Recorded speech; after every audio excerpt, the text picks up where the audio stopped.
Hello बच्चों, कैसे हो? बढ़िया। आप बढ़िया तो मैं भी बढ़िया। तो देखो बच्चों, आज हमें क्या पढ़ाई करनी है। आज है बेटे हमारे पास क्लास 12th का यूनिट नंबर 12 का वीडियो नंबर 9। तो बेटे ये 12वीं यूनिट का वीडियो नंबर 9 है। और इससे पहले 8 वीडियो आपको प्लेलिस्ट में भी मिल जाएंगे और नीचे बेटे डिस्क्रिप्शन में भी मिल जाएंगे। और कुछ समय बाद आई बटन में भी लिंक आ जाएगा, जहां आप यूनिट नंबर 12 को पूरा पढ़ सकते हो और अपने सुंदर से नोट्स बना सकते हो, जो एग्जाम में आपकी बहुत ज्यादा हेल्प करेंगे। ठीक है बेटे, तो देखते हैं आज का हमारा टारगेट क्या है। आज का बेटे हमारा टारगेट है मोनोकार्बोक्सिलिक एसिड के रासायनिक गुण। तो आज हमें मोनोकार्बोक्सिलिक अम्लों के रासायनिक गुणों को पढ़ना शुरू करना है। और हमारा रासायनिक गुणों में मुख्य बिंदु होगा अम्लीय प्रबलता, या आप इसे कह सकते हो एसिडिक स्ट्रेंथ। तो हमें देखना है कि जो मोनोकार्बोक्सिलिक एसिड होते हैं, चाहे वो एलिफेटिक मोनोकार्बोक्सिलिक एसिड हो, चाहे वो एरोमेटिक मोनोकार्बोक्सिलिक एसिड हो, आपको पता होना चाहिए यदि एल्काइल ग्रुप जैसे मिथाइल, इथाइल, प्रोपाइल, ब्यूटाइल, इनके ऊपर COOH ग्रुप जुड़ा होता है, तो ऐसे कार्बोक्सिलिक एसिड को हम कहते हैं एलिफेटिक कार्बोक्सिलिक एसिड, यानी कि जिनमें COOH ग्रुप खुली श्रृंखला एल्काइल ग्रुप के साथ जुड़ा हो। और यदि COOH ग्रुप बेंजीन रिंग के ऊपर जुड़ा होता है, तो ऐसे कार्बोक्सिलिक एसिड को हम कहते हैं एरोमेटिक कार्बोक्सिलिक एसिड। तो चाहे तो हमारे पास एलिफेटिक कार्बोक्सिलिक एसिड हो, चाहे हमारे पास एरोमेटिक कार्बोक्सिलिक एसिड हो, हम दोनों तरह के कार्बोक्सिलिक एसिड की एसिडिक स्ट्रेंथ के ऊपर अपना मेन अटेंशन आज रखेंगे। ठीक है बेटे, तो चलो बच्चों, जल्दी से आज की पढ़ाई शुरू करते हैं।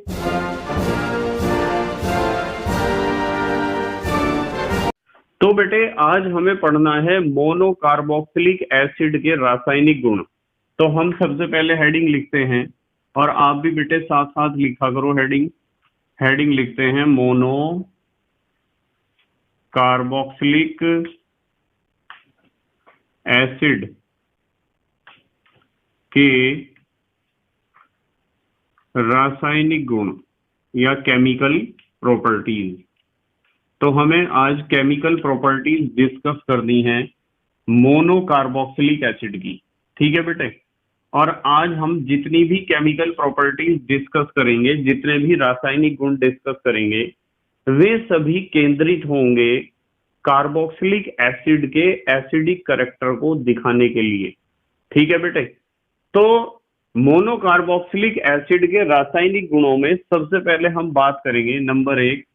सबसे पहले हम बात करेंगे अम्लीय प्रकृति की। अम्लीय प्रकृति, थोड़ा मेरे साथ साथ लिखा करो बेटे। और एक बात का ध्यान और रखना है कि आपको बिल्कुल साफ हैंड राइटिंग में लिखने का प्रयास करना है, और बेटे समझना है बिल्कुल ध्यान से। अम्लीय प्रकृति या एसिडिक स्ट्रेंथ की बात करेंगे हम। ठीक है, मान लो आपके पास कोई कार्बोक्सिलिक एसिड है, यहां से समझाता हूं मैं।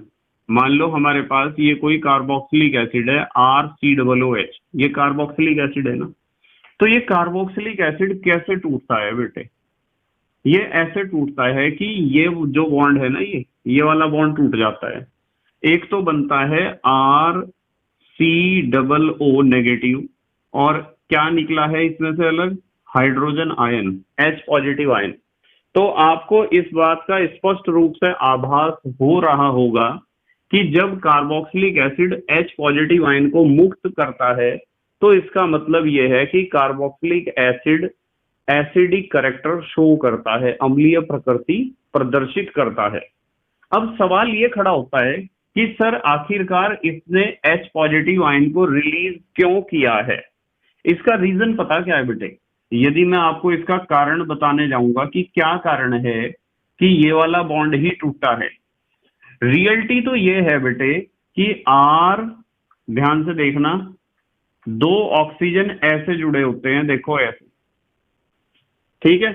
अब आपके सामने दो बॉन्ड हैं, यदि ये वाला बॉन्ड टूटेगा, देख रहे हैं ना आप इस हाइड्रोजन आयन को, देखो यदि ये वाला बॉन्ड टूटेगा तभी तो H पॉजिटिव आयन फ्री होगा, मुक्त होगा, रिलीज होगा। और यदि ये वाला बॉन्ड टूट गया, ये वाला बॉन्ड, तो फिर कौन सा आयन मुक्त होगा बताओ? तो बेटे OH नेगेटिव आयन मुक्त होगा। और यदि इसने OH नेगेटिव आयन फ्री कर दिया, रिलीज कर दिया, मुक्त कर दिया, इसका मतलब इसका नेचर तो फिर बेसिक हो जाएगा, क्षारीय हो जाएगा इसका नेचर। पर बेटे वास्तविकता यह है कि बॉन्ड तो ये वाला टूटता है। अब सवाल ये खड़ा होता है जी, ये वाला बॉन्ड क्यों टूटता है, ये वाला बॉन्ड क्यों नहीं टूटता है? इसका कारण ये है बेटे कि यदि आप इस बॉन्ड की बात करो तो इस बॉन्ड में कार्बन और ऑक्सीजन के बीच बॉन्ड बन रहा है, और कार्बन और ऑक्सीजन की विद्युत ऋणात्मकताओं में ज्यादा अंतर नहीं है, जिसके कारण इस बॉन्ड का जो बॉन्ड पेयर ऑफ इलेक्ट्रॉन है वो बहुत कम ऑक्सीजन एटम की तरफ विस्थापित होता है, ऑक्सीजन परमाणु की तरफ in bond pair of electron का डिस्प्लेसमेंट बहुत कम है। थोड़ा ध्यान से समझेंगे, मैंने कहा कि इस बॉन्ड में कितने इलेक्ट्रॉन हैं? दो इलेक्ट्रॉन। आपको पता है हर एक सिंगल बॉन्ड में दो ही इलेक्ट्रॉन होते हैं यदि वो सहज संयोजक बंध है। उसमें एक इलेक्ट्रॉन कार्बन का है, एक इलेक्ट्रॉन ऑक्सीजन का है। दो इलेक्ट्रॉन किसी भी बॉन्ड में होते हैं यदि वो सिंगल बॉन्ड है, और उन दो इलेक्ट्रॉन्स को हम कहते हैं बंध युग्म या बॉन्ड पेयर ऑफ इलेक्ट्रॉन। तो यहाँ बॉन्ड पेयर ऑफ इलेक्ट्रॉन बिल्कुल बीच में ना होकर ऑक्सीजन परमाणु की तरफ आंशिक रूप से विस्थापित होंगे। और यदि यहाँ की हम बात करें इस बॉन्ड की, इस बॉन्ड में विद्युत ऋणात्मकता भी ऑक्सीजन की ही ज्यादा है। तो इसमें जो है केंद्रीय स्थिति से bond pair of electron oxygen atom की तरफ थोड़े ज्यादा विस्थापित होंगे, क्योंकि इनके बीच इलेक्ट्रोनेगेटिविटी डिफरेंस बहुत ज्यादा है। विद्युत ऋणात्मकताओं का अंतर यहाँ ज्यादा है और यहाँ कम है बेटे। ऑक्सीजन और कार्बन में विद्युत ऋणात्मकताओं का कम अंतर है, ऑक्सीजन और हाइड्रोजन में ज्यादा है, जिसके कारण बॉन्ड पेयर ऑफ इलेक्ट्रॉन का डिस्प्लेसमेंट यहाँ कम होगा और यहाँ ज्यादा होगा। और जब डिस्प्लेसमेंट यहाँ ज्यादा होगा तो पक्की बात है कि ये वाला बॉन्ड अधिक ध्रुवीय होगा, ज्यादा पोलर बॉन्ड होगा। कैसा होगा बेटे? अधिक ध्रुवीय। तो मैं लिख सकता हूं कि ये जो बॉन्ड है ना, ये वाला बॉन्ड, ये वाले बॉन्ड को मैं लिख सकता हूं अधिक ध्रुवीय बंध। तो ये वाला बॉन्ड ज्यादा ध्रुवीय होगा और ये बॉन्ड अधिक ध्रुवीय होगा, इसलिए ये वाला बॉन्ड ही टूटता है। और क्या रिलीज होता है बेटे? H पॉजिटिव आयन रिलीज होता है, जैसा कि यहाँ लिखा गया है। इसलिए कार्बोक्सिलिक एसिड कैसा लक्षण दिखाता है बेटे? अम्लीय लक्षण दिखाता है या अम्लीय प्रकृति दिखाता है। इसका एक रीजन तो ये हुआ। दूसरा रीजन बताता हूं, थोड़ा ध्यान से समझना। देखो बेटे, आपको एक बात पता चली होगी, कारण एक तो बता दिया हमने, पहला कारण ये नंबर एक। दूसरा कारण चलो यहां बताते हैं। दूसरा कारण ये है बेटे कि जब आपका RCOOH आयनों में टूटेगा, H पॉजिटिव आयन रिलीज करेगा, तो RCOO नेगेटिव आयन बनेगा। इस RCOO नेगेटिव आयन की शक्ल देखो जरा ध्यान से, ऑक्सीजन ऐसा होता है और इसी का ही अनुनादी रूप होता है एक RC, इस बार ऊपर O नेगेटिव और नीचे डबल बॉन्ड O। इसका मतलब यह है कि H पॉजिटिव आयन निकलने के बाद जो स्पीसीज बचेगी वो स्पीसीज दिखाएगी अनुनाद। RCOO नेगेटिव आयन क्या दिखा रहा है? अनुनादी संरचनाएं दिखा रहा है दो। ये संरचना इसमें बदलती रहती है और ये वाली संरचना इसमें लगातार बदलती रहती है। ये दोनों संरचनाएं एक दूसरे में बदलती रहती हैं। ठीक है बेटे, कैसे बदलती रहती हैं? मैं आपको कह सकता हूं कि इसके पास कितने हैं, 1 2 3 4 5 6 7 और 1 8। इसमें से क्या होता है, एक लोन पेयर ऑफ इलेक्ट्रॉन चला जाता है यहाँ बॉन्ड बनाने के लिए, ये बन गया ना डबल बॉन्ड। और फिर इस पाई बॉन्ड की यहाँ कोई आवश्यकता नहीं होती है, पाई बॉन्ड वहां चला जाता है और वहां आ गया नेगेटिव चार्ज। 1 2 3 4 5 6। ठीक है बेटे, इस पे पहले कितने थे? 1 2 3 4 थे। ठीक है, और अब इसके पास 4 हैं इलेक्ट्रॉन। देखो 1 2 3 4 5 6 थे, एक इलेक्ट्रॉन का जोड़ा इधर गया, जब इसमें ऐसी स्थिति आती है तो क्या होता है, ये नेगेटिव चार्ज है ना, फिर इसका एक इलेक्ट्रॉन का जोड़ा यहाँ फिर दोबारा आ जाता है, यहाँ डबल बॉन्ड बनता है तो इसका पाई इलेक्ट्रॉन फिर दोबारा यहाँ आ जाता है, पाई इलेक्ट्रॉन का जोड़ा।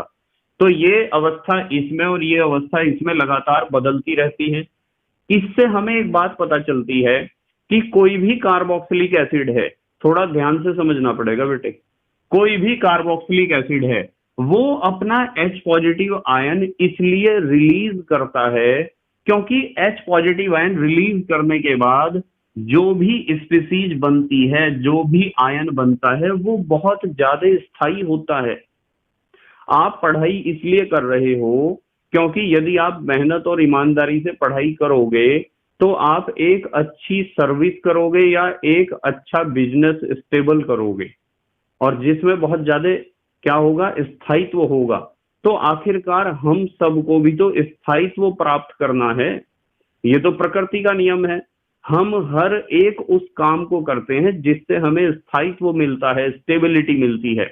And the same process takes place in this case, इस केस में भी बिल्कुल ऐसा ही होगा। RCOOH H पॉजिटिव आयन इसलिए रिलीज करता है क्योंकि H पॉजिटिव आयन रिलीज करने के बाद जो स्पीसीज बचती है, जो आयन बचता है, वो बहुत ज्यादा स्थायी होता है बेटे।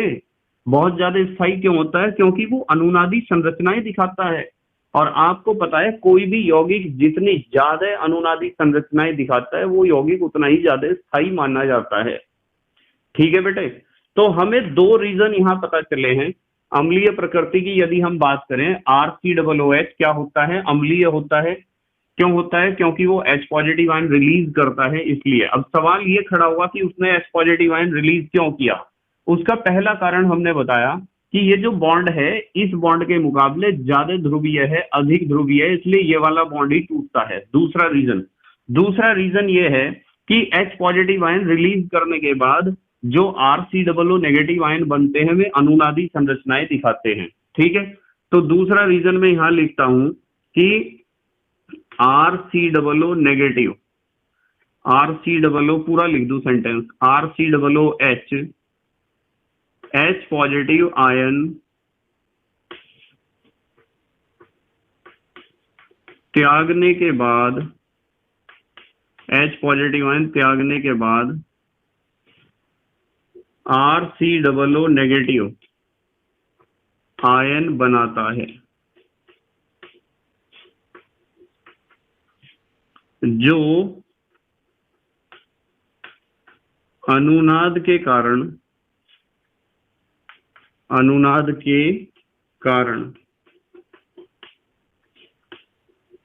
अधिक स्थायी होता है।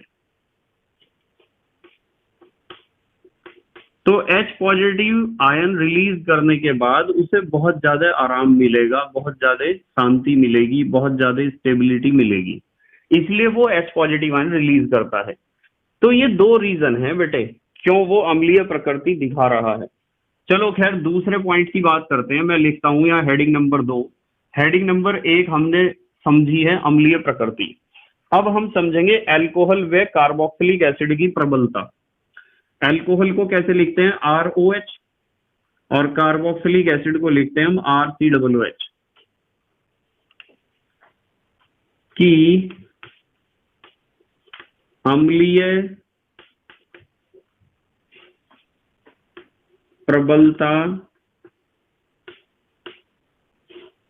की तुलना, थोड़ा ध्यान से समझना पड़ेगा, पेपर में क्वेश्चन पूछा जाता है बेटे, ध्यान से समझना पड़ेगा। आपने एक रिएक्शन पढ़ी थी एस्टरिफिकेशन या एस्टरीकरण, उसमें आपको बताया गया था कि acid plus alcohol is equal to ester. Reaction हमने पढ़ी थी अल्कोहल वाले चैप्टर में, और उसमें आपको बताया गया था कि अल्कोहल में से तो निकलता है H पॉजिटिव आयन और कार्बोक्सिलिक एसिड में से निकलता है OH नेगेटिव आयन।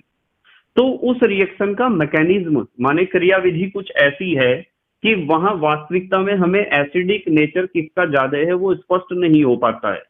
तो उस रिएक्शन में हम ज्यादातर कहते हैं कि alcohol is more acidic then carboxylic acid. पर बच्चे समझना पड़ेगा सारे बच्चों को कि रियलिटी क्या है। इस कंफ्यूजन को बच्चों के किस तरीके से दूर करा जाए कि अल्कोहल और कार्बोक्सिलिक एसिड में कौन सा ज्यादा एसिडिक होगा। मैं बताऊं बेटे कौन होगा एसिडिक, थोड़ा ध्यान से समझो जरा। यहां से मैं बताता हूं आपको कि कार्बोक्सिलिक एसिड जो होता है ना बेटे, कार्बोक्सिलिक एसिड कोमा अल्कोहल, देखो अल्कोहल लिखा है ना, अल्कोहल से अधिक, अल्कोहल से अधिक अम्लीय होता है, अल्कोहल से अधिक अम्लीय होता है। मतलब मैं आपको कह रहा हूं कि carboxylic acid is more acidic then alcohol, alcohol से ज्यादा एसिडिक होता है। अब सवाल ये खड़ा होता है कि सर आखिरकार ऐसा क्यों है, आप किस आधार पर कह रहे हो कि कार्बोक्सिलिक एसिड ज्यादा एसिडिक है, अल्कोहल कम एसिडिक है, यानी एसिडिक स्ट्रेंथ कार्बोक्सिलिक एसिड की ज्यादा क्यों है और अल्कोहल की कम क्यों है, अम्लीय प्रबलता इसकी ज्यादा क्यों है और इसकी कम क्यों है। इसका रीजन पता क्या है बेटे, इसका रीजन ये है कि यदि आप कार्बोक्सिलिक एसिड की बात करो, यहां लिखता हूं मैं इसका कारण, थोड़ा ध्यान से समझेंगे सब बच्चे, यहां कारण लिखते हैं जैसे यहां लिखे थे हमने कारण। देखो यदि हम कार्बोक्सिलिक एसिड की बात करते हैं RCOOH की, तो आपको पता है RCOOH कैसे टूटता है, RCOO negative plus H positive, यानी कि RCOOH H positive ion release करता है। इससे तो हमें पता चलता है कि कार्बोक्सिलिक एसिड एक एसिड है, एक अम्ल है। हर एक वो चीज अम्ल है जो H पॉजिटिव आयन रिलीज करती है, त्यागती है, छोड़ती है, मुक्त करती है। अब अल्कोहल की बात करो, यदि आप यहां अल्कोहल की बात करोगे तो अल्कोहल भी बेटे ऐसे ही टूटता है, RO negative plus H positive, alcohol भी टूट सकता है ऐसे। तो जब कार्बोक्सिलिक एसिड भी H पॉजिटिव आयन रिलीज कर सकता है और अल्कोहल भी H पॉजिटिव आयन रिलीज कर सकता है, इसका मतलब दोनों ही एसिड हैं। अब सवाल ये खड़ा होता है कि दोनों में से ज्यादा प्रबल अम्ल कौन सा है, कार्बोक्सिलिक एसिड ज्यादा एसिडिक है कि अल्कोहल ज्यादा एसिडिक है। इसका जवाब मैंने आपको बता दिया कि कार्बोक्सिलिक एसिड ज्यादा एसिडिक है। क्यों है, देखो ये जो RCOO नेगेटिव आयन बना है ना, कौन सा आयन, RCOO नेगेटिव, ये RCOO नेगेटिव क्या करता है, RC double bond O single bond O negative, एक तो अनुनादी संरचना ये दिखाता है, और RC ऊपर O नेगेटिव और नीचे डबल बॉन्ड O, एक अनुनादी संरचना ये दिखाता है। और फिर इन दोनों का जो है मिला जुला रूप, जिसे आप कहते हो रेजोनेटिंग हाइब्रिड या अनुनादी संकर, वो बुक्स में इस तरह बना रखा है कि बॉन्ड यहाँ क्या करेगा, यहां से यहां और यहां से यहां, कभी यहां तो कभी यहां, तो वो अनुनादी संकर आप उसे कह सकते हो, जो तीसरे नंबर पे मैंने स्ट्रक्चर बनाया है। निष्कर्ष ये है कि RCOO नेगेटिव जो प्राप्त हुआ है H पॉजिटिव आयन रिलीज होने के बाद, वो आयन अनुनादी संरचनाएं दिखाता है, अनुनाद का लक्षण प्रदर्शित करता है। और जब वो अनुनाद का लक्षण प्रदर्शित करता है, इसका मतलब RCOO नेगेटिव ज्यादा स्थायी होगा, जबकि RO नेगेटिव जिसे आप कह सकते हो एल्कोक्साइड आयन, तो मैं यहां लिखूंगा RO नेगेटिव अनुनाद ने दिखाने के कारण, अनुनाद न दिखाने के कारण क्या होता है, कम स्थायी होता है। थोड़ा सा दिमाग पे जोर डालना पड़ेगा बेटे, मतलब आपको एक बात समझनी पड़ेगी कि भाई दोनों ही H पॉजिटिव आयन रिलीज करते हैं, अब कौन ज्यादा अच्छे से अच्छे ढंग से H पॉजिटिव आयन रिलीज करेगा, कौन कितना easily H positive ion release करेगा। जो जितना इजीली आसानी से H पॉजिटिव आयन को रिलीज करेगा वो उतना अच्छा एसिड होगा। अब सवाल ये आता है कि जब RCOOH H positive ion release करता है, तो जो बनने वाली स्पीसीज है वो बहुत ज्यादा स्टेबल होती है, स्थायी होती है, और ज्यादा स्थायी होगी तो H पॉजिटिव आयन रिलीज करना इसे बहुत अच्छा लगेगा, क्योंकि इसे पता है कि यदि मैं H पॉजिटिव आयन रिलीज करूंगा तो मुझे स्वर्ग मिल जाएगा, यानी जो स्पीसीज मेरी बनेगी RCOO नेगेटिव, वो अनुनाद दिखाने के कारण बहुत ज्यादा स्थायी होगी, स्टेबल होगी, तो तो ये क्यों नहीं करेगा बेटे H पॉजिटिव आयन रिलीज, जब इसे H पॉजिटिव आयन रिलीज करके स्वर्ग मिलने वाला है। और इसकी बात करो, ये H पॉजिटिव आयन रिलीज करके जो स्पीसीज इसकी बनेगी एल्कोक्साइड आयन, वो अनुनाद दिखाता ही नहीं है। और यदि वो अनुनाद का लक्षण नहीं दिखा रहा है तो वो स्थायी होता ही नहीं है। वो उतना स्थायी नहीं हो सकता है जितना RCOO नेगेटिव है। और जब कम स्थायी है, इसका मतलब इसके अंदर H पॉजिटिव आयन रिलीज करने की टेंडेंसी कम होगी, इसके अंदर H पॉजिटिव आयन रिलीज करने की टेंडेंसी ज्यादा होगी। तो जो ज्यादा टेंडेंसी रखता है H पॉजिटिव आयन रिलीज करने की, उसे ही तो आप स्ट्रॉन्ग एसिड कहोगे। बताओ ये बात समझ में आती है क्या आपके? समझ में आती है ना? तो इसका मतलब ये है कि हमें पता चला है कि अल्कोहल और कार्बोक्सिलिक एसिड की अम्लीय प्रबलता की तुलना जब हम करते हैं तो हमें पता चलता है कि कार्बोक्सिलिक एसिड अल्कोहल से अधिक अम्लीय होता है। क्यों होता है? कारण ये लिख दिया कि कार्बोक्सिलिक एसिड जब H पॉजिटिव आयन रिलीज करता है तो बनने वाले RCOO नेगेटिव आयन अनुनादी संरचनाएं दिखाने के कारण ज्यादा स्थायी होता है, इसलिए वो खुशी खुशी H पॉजिटिव आयन रिलीज करेगा। और यदि अल्कोहल की बात करें तो alcohol H positive ion release करने के बाद जो स्पीसीज उसकी बनती है एल्कोक्साइड आयन, वो अनुनाद न दिखाने के कारण कम स्थायी होता है। तो वो क्यों खुशी खुशी H पॉजिटिव आयन रिलीज करेगा? करेगा तो जरूर, पर उतना ज्यादा अच्छा उसे नहीं लगेगा, उसकी H पॉजिटिव आयन रिलीज करने की टेंडेंसी उतनी अच्छी नहीं होगी। ठीक है बेटे, चलो खैर, ये दो बातें आपकी समझ में आई। अब मैं हेडिंग लिखता हूं नंबर 3, ध्यान से देखना जरा। अब हम बात करेंगे फिनॉल व कार्बोक्सिलिक एसिड।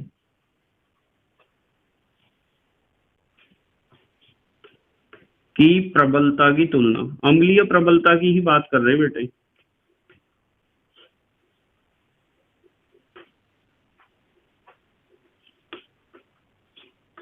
ठीक है, फिनॉल व कार्बोक्सिलिक एसिड की प्रबलता की तुलना। अब थोड़ा ध्यान से समझना पड़ेगा आपको। देखो, एक तो हमारे पास फिनॉल है, कार्बोक्सिलिक एसिड है। मैं एक सेंटेंस यहां लिखता हूं, ध्यान से समझिए जरा। क्या लिखा है? कार्बोक्सिलिक एसिड, यहां लिख रहा मैं फिनॉल। कार्बोक्सिलिक एसिड फिनॉल से अधिक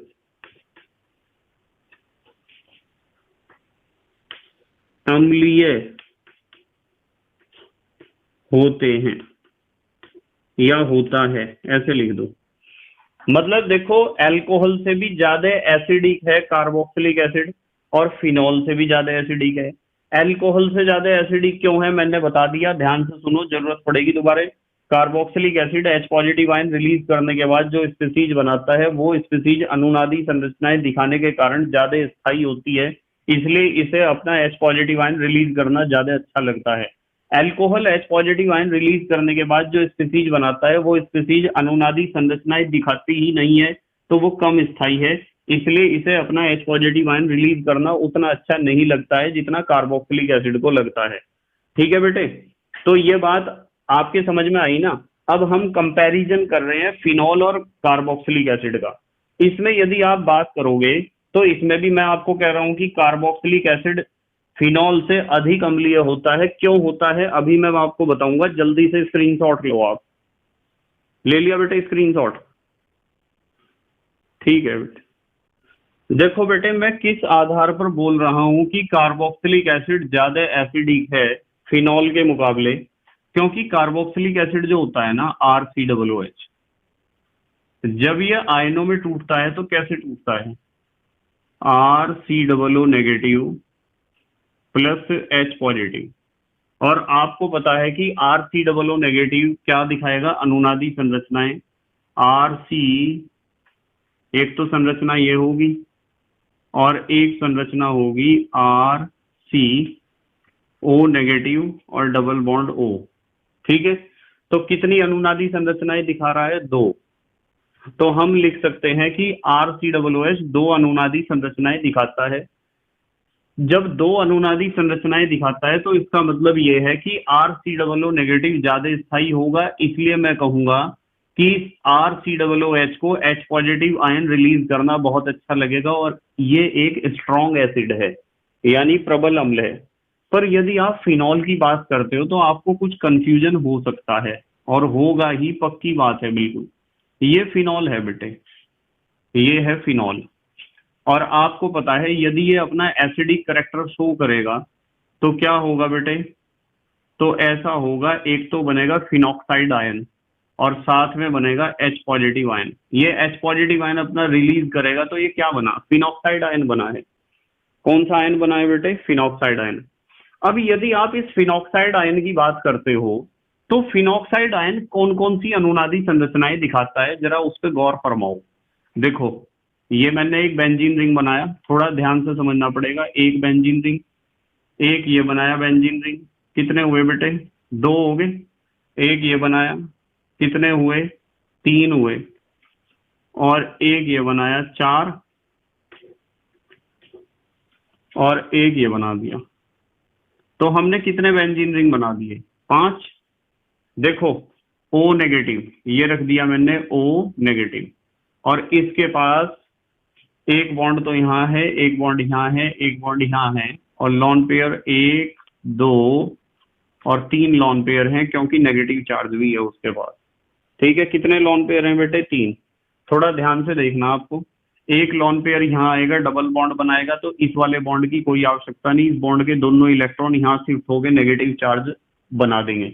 तो ये हो गया double bond O, negative charge वहां से खत्म हो गया, इसके पास बचे हैं केवल दो लॉन पेयर। और यहाँ नेगेटिव चार्ज आया है क्योंकि यहाँ ये दोनों इलेक्ट्रॉन शिफ्ट कर गए इस जगह। ये डबल बॉन्ड ज्यों का त्यों है, ये भी ज्यों का त्यों है। अब ये दोनों इलेक्ट्रॉन यहाँ डबल बॉन्ड क्रिएट करेंगे तो इस पाई बॉन्ड के दोनों इलेक्ट्रॉन यहाँ शिफ्ट होके नेगेटिव चार्ज कर देंगे। तो ये O और दो लॉन पेयर हैं इसके पास, ये यहाँ डबल बॉन्ड बना और ये यहाँ नेगेटिव चार्ज डेवलप हुआ, ये डबल बॉन्ड ज्यों का त्यों है। अब ये नेगेटिव चार्ज के दोनों इलेक्ट्रॉन यहाँ डबल बॉन्ड बनाएंगे तो इस पाई बॉन्ड के दोनों इलेक्ट्रॉन शिफ्ट कर जाएंगे यहाँ, और यहाँ डेवलप हो जाएगा नेगेटिव चार्ज। ये डबल बॉन्ड O, थोड़ा दिमाग लगाना पड़ेगा, ध्यान से देखना जरा। अब जो पॉइंट हम समझेंगे, डबल बॉन्ड बन गया और यहाँ आया नेगेटिव चार्ज, दो इलेक्ट्रॉन आ गए यहाँ। अब ये दोनों इलेक्ट्रॉन यहाँ शिफ्ट करके डबल बॉन्ड बनाएंगे तो इस पाई बॉन्ड की आवश्यकता नहीं है, दोबारा वापस चला जाएगा। तो यहाँ क्या हुआ? सिंगल बॉन्ड O और नेगेटिव, और फिर वही तीन लॉन पेयर, और यहाँ डबल बॉन्ड है, यहाँ डबल बॉन्ड है और यहाँ डबल बॉन्ड है। अब आपने इस तरह की अनुनादी संरचनाएं कई बार समझ रखी हैं कि ये अनुनादी संरचनाएं एक दूसरे में लगातार परिवर्तित होती रहती हैं। ठीक है, अब तुम यूं कहोगे कि सर एक बात तो बताओ, आप यूं बताओ कि RCOOH H positive ion release करने के बाद RCOO नेगेटिव आयन बनाता है जिसकी केवल दो अनुनादी संरचनाएं हैं, जबकि phenol H positive ion release करने के बाद जो फिनॉक्साइड आयन बनाता है, यानी बेंजीन रिंग के ऊपर O नेगेटिव, वो फिनॉक्साइड आयन तो एक, दो, तीन, चार, पांच अनुनादी संरचनाएं दिखा रहा है। तो इसका मतलब तो phenoxide ion RCOO negative ion के मुकाबले ज्यादा स्थायी होना चाहिए, और जब ये ज्यादा स्थायी होगा तो फिनॉल को H पॉजिटिव आयन रिलीज करने में ज्यादा मजा आना चाहिए। इसका मतलब ये है कि फिनॉल को लगना चाहिए कि भाई H पॉजिटिव आयन जब मैं रिलीज करूंगा और मेरा फिनॉक्साइड आयन बनेगा तो मेरा फिनॉक्साइड आयन तो पांच अनुनादी संरचनाएं दिखाएगा, और जब मेरा फिनॉक्साइड आयन पांच अनुनादी संरचनाएं दिखाएगा तो मेरी तो बल्ले बल्ले हो जाएगी, यानी स्टेबिलिटी अपार मात्रा में मुझे उपलब्ध होगी, स्थायित्व मुझे अपार मात्रा में मिलेगा, क्योंकि मेरा जो स्पीसीज है, मेरा जो आयन है, वो पांच अनुनादी संरचनाएं दिखाएगा। यही डाउट ज्यादातर बच्चों के माइंड में आता है। पर बेटे वास्तविकता क्या है उसे तो सुनो। वास्तविकता पता क्या है? वास्तविकता ये है, सुनियो ध्यान से जरा। वास्तविकता क्या है, मैं लिख के समझाता हूं आपको। वास्तविकता ये है कि यदि, ध्यान से समझियो, यदि ऋण आवेश, यदि ऋण आवेश अधिक, ध्यान से समझिए जरा, यदि ऋण आवेश अधिक विद्युत ऋणात्मक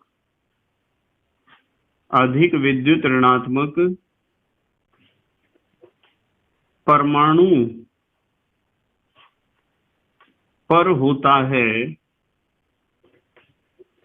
अधिक विद्युत ऋणात्मक परमाणु पर होता है, तो संरचना या स्ट्रक्चर स्थायी होता है, या संरचना स्थायी होती है। तो आपको एक बात ध्यान रखनी है कि इन पांचों स्ट्रक्चर्स में से, पांचों अनुनादी संरचनाओं में से, जिस अनुनादी संरचना में ऋण आवेश अधिक विद्युत ऋणात्मक परमाणु के ऊपर होगा, केवल और केवल वही संरचना स्टेबिलिटी दिखाएगी, स्थायित्व दिखाएगी। परंतु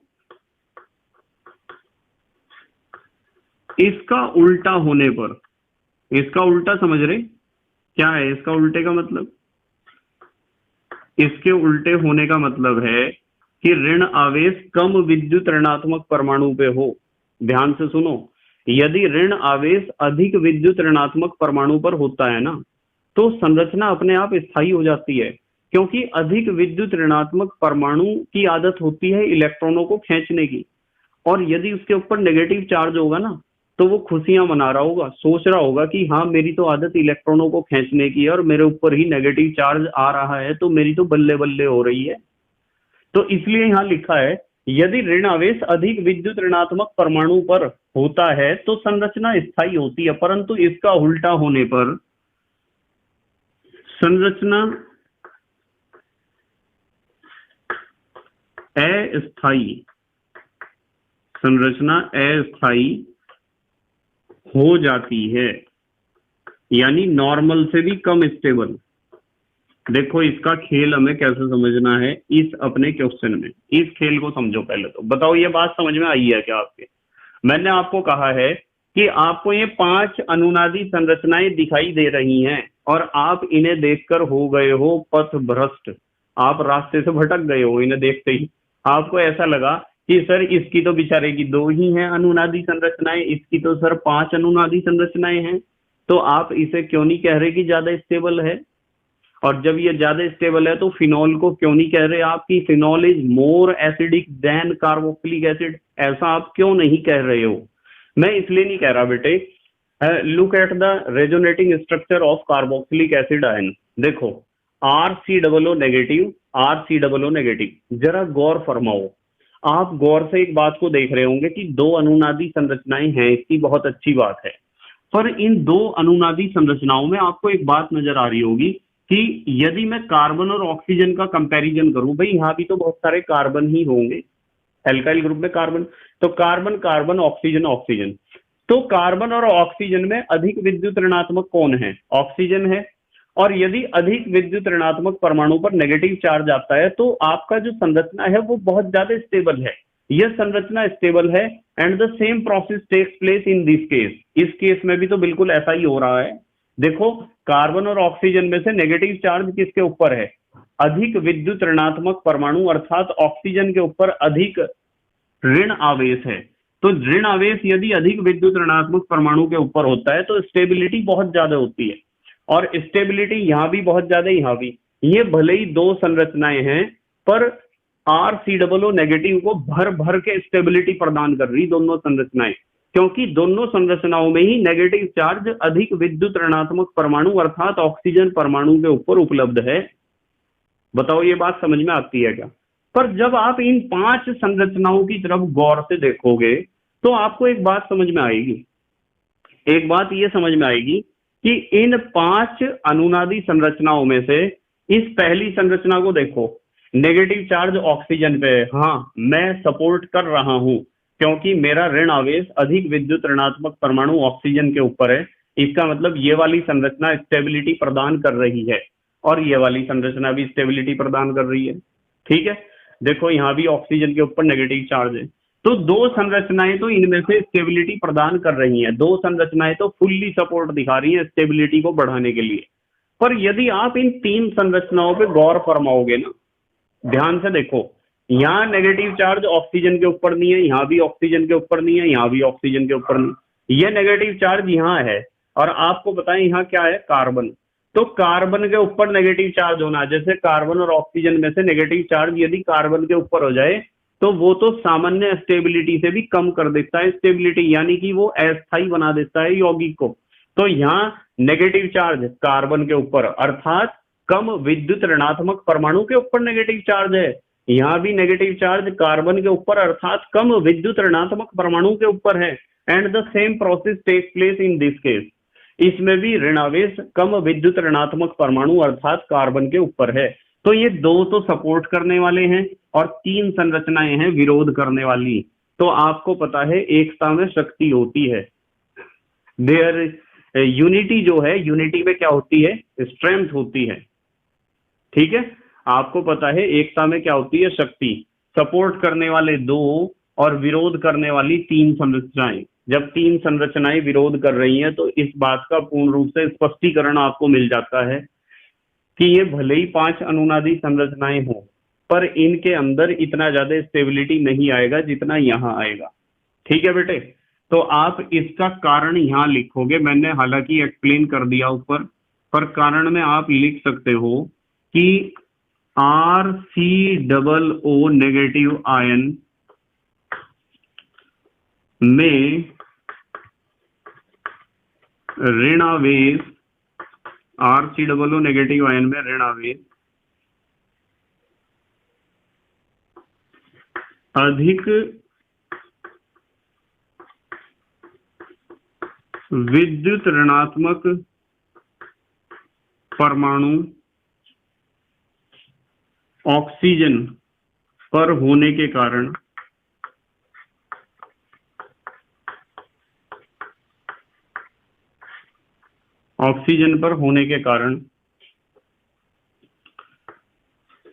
RCOO नेगेटिव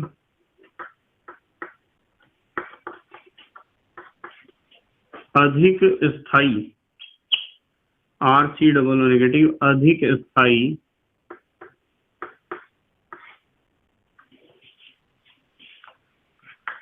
अनुनादी संरचनाएं दिखाता है। ठीक है बेटे, अधिक स्थायी अनुनादी संरचनाएं दिखाता है। जबकि कौन सा है दूसरा, फिनॉक्साइड आयन, जबकि फिनॉक्साइड बेंजीन रिंग के ऊपर O नेगेटिव, फिनॉक्साइड आयन की केवल दो अनुनादी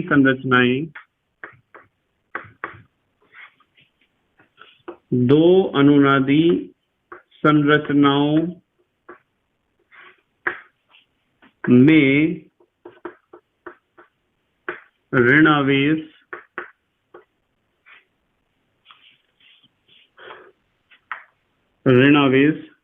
ऑक्सीजन परमाणु पर होता है। केवल दो में ही तो सपोर्ट कर रहा हूं, ऑक्सीजन परमाणु पर होता है। तथा तीन संरचनाओं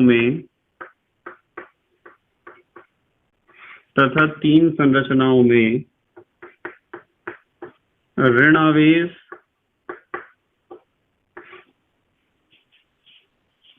कार्बन परमाणु पर होता है। तीन विरोध करने वाले, दो सपोर्ट करने वाले। यहाँ केवल सपोर्ट करने वाले ही हैं, यहाँ सपोर्ट करने वाले तो दो हैं, पर विरोध करने वाले भी तो तीन आ गए।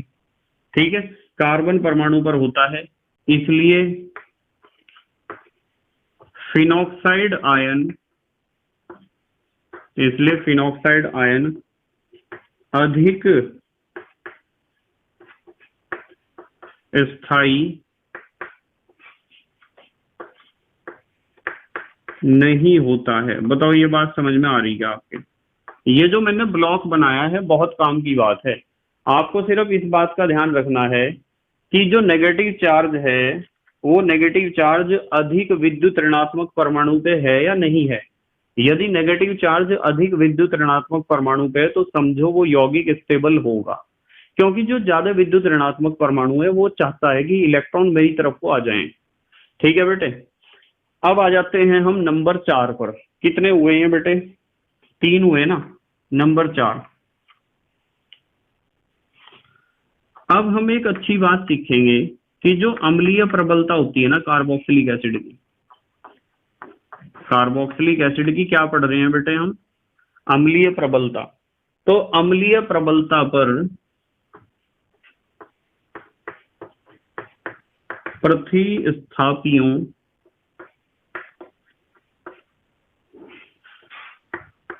का प्रभाव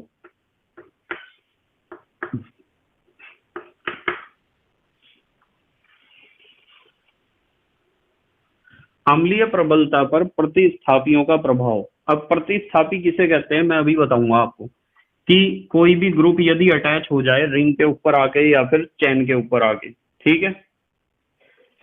जैसे मैं आपको कहूं कि मान लो कोई इलेक्ट्रॉन आकर्षी समूह है, माने ऐसा समूह जो इलेक्ट्रॉन को आकर्षित करता हो, ठीक है, इलेक्ट्रॉन को क्या करता हो? आकर्षित करता हो।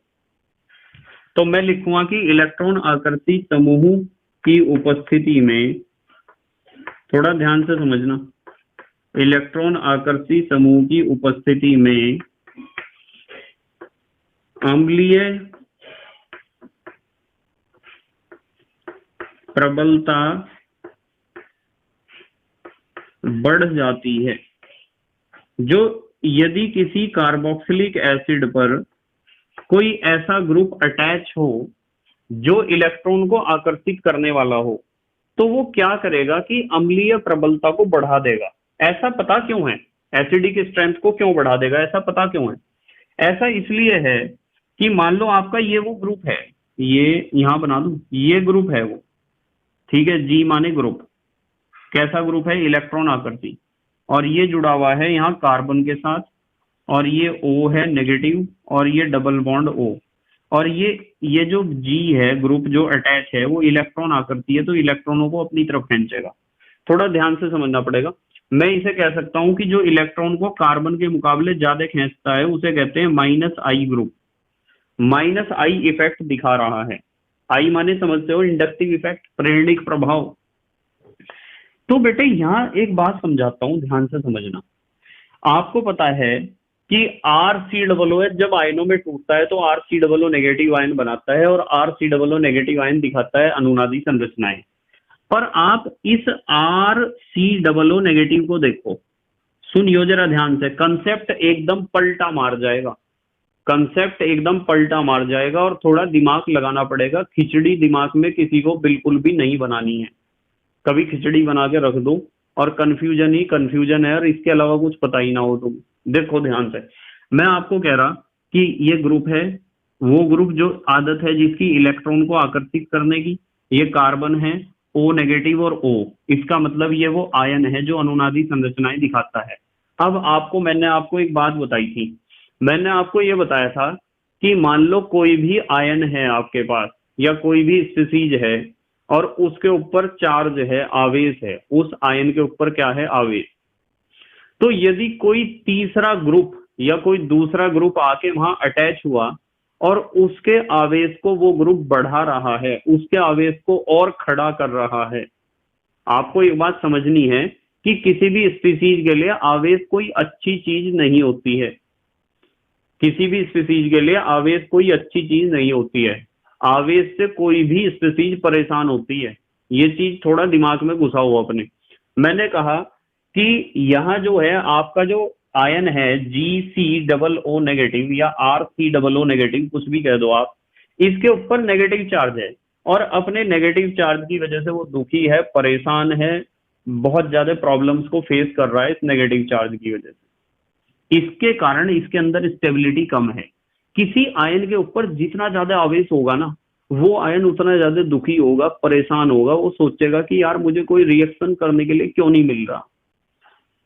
जिस आयन पे जितना ज्यादा आवेश है वो उतना दुखी है, जो जितना दुखी है वो उतना जल्दी रिएक्शन करेगा, और जो जितना जल्दी रिएक्शन करेगा तो समझो वो कम स्थायी है, अस्थायी ज्यादा है। उसकी परेशानियां बढ़ती जा रही बहुत ज्यादा।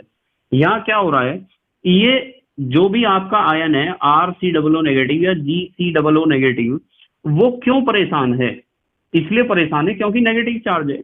इसके ऊपर जितना नेगेटिव चार्ज बढ़ेगा इसकी परेशानी उतनी बढ़ेगी। पर यहाँ जो आपने ग्रुप लगाया है वो ग्रुप कैसा है? इलेक्ट्रॉन को आकर्षित करने वाला ग्रुप है। जब वो इलेक्ट्रॉन को आकर्षित करेगा तो इसकी तरफ से, ये इन सब की तरफ से इलेक्ट्रॉन को इधर को खींचेगा, और जब इलेक्ट्रॉन्स इधर को खींचेंगे तो बताओ इसके ऊपर या इसके ऊपर जहां भी ऋणावेश आएगा वो ऋणावेश की मात्रा घटेगी या नहीं घटेगी? जब ऋण आवेश की मात्रा घटेगी तो इसका मतलब साफ है कि ऋण आवेश की मात्रा घटने से इस आयन में स्टेबिलिटी बढ़ेगी। इस आयन की बात कर रहा मैं, इस आयन की बात कर रहा बेटे। इसमें क्या होगा? स्टेबिलिटी बढ़ेगी। और जब H पॉजिटिव आयन रिलीज करने के बाद प्राप्त आयन में स्टेबिलिटी बढ़ने के चांसेस नजर आते हैं, तो कार्बोक्सिलिक एसिड तुरंत H पॉजिटिव आयन रिलीज करता है, क्योंकि उसे पता है कि जो ग्रुप मेरे ऊपर अटैच है वो ग्रुप मेरी हेल्प करेगा, मेरे आयन को स्टेबल बनाने में, मेरे दुख दर्द को अपनी तरफ को खींच लेगा। इसका दुख दर्द क्या है? Negative charge. नेगेटिव चार्ज किस वजह से होता है? इलेक्ट्रॉन्स की। यदि यहाँ एक इलेक्ट्रॉन आकर्षी ग्रुप G जुड़ा हुआ है तो वो इलेक्ट्रॉन्स को अपनी तरफ खींच के इसके नेगेटिव चार्ज को घटाएगा, इसके दुख दर्द को, बीमारी को, समस्या को घटाएगा, जिसके कारण बनने वाला RCOO नेगेटिव आयन बहुत ज्यादा स्टेबल होगा। R की जगह हमने G लिखा है, GCOO नेगेटिव आयन बहुत ज्यादा स्टेबल होगा। और जब ज्यादा स्टेबल GCOO नेगेटिव आयन हमें प्राप्त होता है तो ये तो H पॉजिटिव आयन बहुत जल्दी रिलीज करेगा। इसका मतलब इसकी जो एसिडिक स्ट्रेंथ है वो बढ़ेगी। इसलिए हमने लिखा है इलेक्ट्रॉन आकर्षी समूह की उपस्थिति में अम्लीय प्रबलता क्या हो जाती है? बढ़ जाती है। समझ में आई ना बात? जैसे मैं आपको एक एग्जांपल दे सकता हूं, देखो ध्यान से, देखो ध्यान से बेटे। यदि मैं आपको कहूं कि -I प्रभाव का क्रम क्या है, -I प्रभाव का क्रम,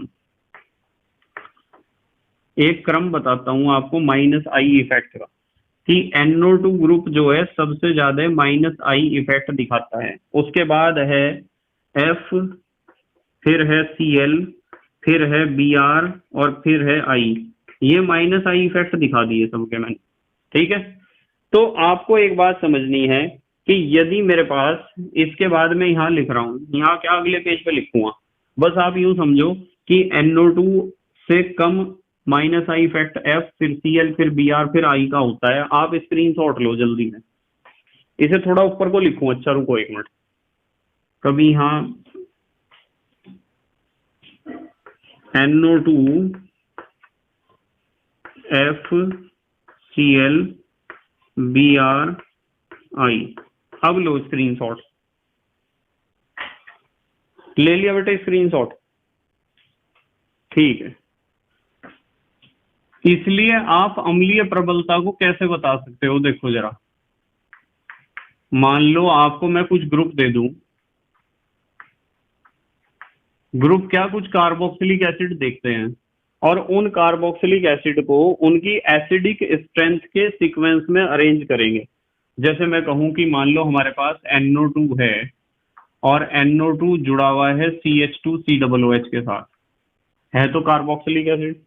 फिर मैं आपको कह दूं कि F जुड़ा हुआ है CH2COOH के साथ, और फिर कह दूं कि Cl जुड़ा हुआ है CH2COOH के साथ, और फिर कह दूं कि Br जुड़ा हुआ है CH2COOH के साथ, और आपको पूछ लिया जाए कि इन सब कार्बोक्सिलिक एसिड में सबसे ज्यादा एसिडिक कौन सा है, अम्लीय प्रबलता किसकी सबसे ज्यादा है, तो आप देखोगे कि इसमें NO2 जुड़ा हुआ है, इसकी -I इफेक्ट सबसे ज्यादा है, यानी इलेक्ट्रॉन खींचने की पावर सबसे ज्यादा इसमें, फिर इससे कम, उससे कम, उससे कम। तो जिसमें इलेक्ट्रॉन खींचने की पावर सबसे ज्यादा है वो ही इलेक्ट्रॉन्स को अपनी तरफ खींच के, और ये जो यहाँ COO नेगेटिव आयन बनेगा, NO2 CH2 COO negative ion बनेगा, उसके नेगेटिव चार्ज को सबसे ज्यादा घटाएगा ये NO2, ये कम घटाएगा, ये उससे भी कम, ये उससे भी कम। यानी इसके H पॉजिटिव आयन निकलने के बाद बनने वाली जो स्पीसीज होगी NO2 CH2 COO नेगेटिव, वो सबसे ज्यादा स्टेबल होगी। इसलिए मैं कहूंगा कि एसिडिक स्ट्रेंथ इसी की सबसे ज्यादा है। फिर एफ वाले की है, फिर सीएल वाले की है, और फिर बीआर वाले की। यदि आई वाला कोई देता है आपको यौगिक तो उसकी होगी सबसे कम। ठीक है बेटे, बताओ ये बात समझ में आई है क्या आपके? अब हम बात करते हैं नंबर बी की। इसी का ही पॉइंट नंबर बी है, थोड़ा ध्यान से समझना पड़ेगा कि जो इलेक्ट्रॉन आकर्षी समूह है, जैसा अभी हमने लिया है, इलेक्ट्रॉन आकर्षी समूह ही तो था ये। आपको पता है कि यदि कोई इलेक्ट्रॉन आकर्षी समूह अटैच है कार्बोक्सिलिक एसिड पे, तो वो क्या करता है कि C double O negative ion के ऋण आवेश को घटा देता है, जिसके कारण उसकी स्टेबिलिटी बढ़ जाती है। यानी कि सीधी साधी एक बात है कि यदि इलेक्ट्रॉन आकर्षी समूह अटैच है कार्बोक्सिलिक एसिड के ऊपर, तो वो एसिडिक स्ट्रेंथ को बढ़ा देगा, अम्लीय प्रबलता को क्या करेगा बेटे, बढ़ा देगा। अब हम बात करेंगे इलेक्ट्रॉन आकर्षी समूह की संख्या। इलेक्ट्रॉन आकर्षी समूह की संख्या यदि बढ़ेगी ना, अब तो समझ में आ रहा होगा आपके एकदम, कि मान लो एक इलेक्ट्रॉन आकर्षी समूह है, फिर किसी के पास 2 है, किसी के पास 3 है, किसी के पास एक भी नहीं है। तो जिसके पास इलेक्ट्रॉन आकर्षी समूह की संख्या अधिक होगी, वो उतना ही ज्यादा अच्छा कार्बोक्सिलिक एसिड की तरह व्यवहार करेगा। इलेक्ट्रॉन आकर्षी समूह की संख्या बढ़ने पर अम्लीय प्रबलता बढ़ती है। अम्लीय प्रबलता क्या होती है बेटे?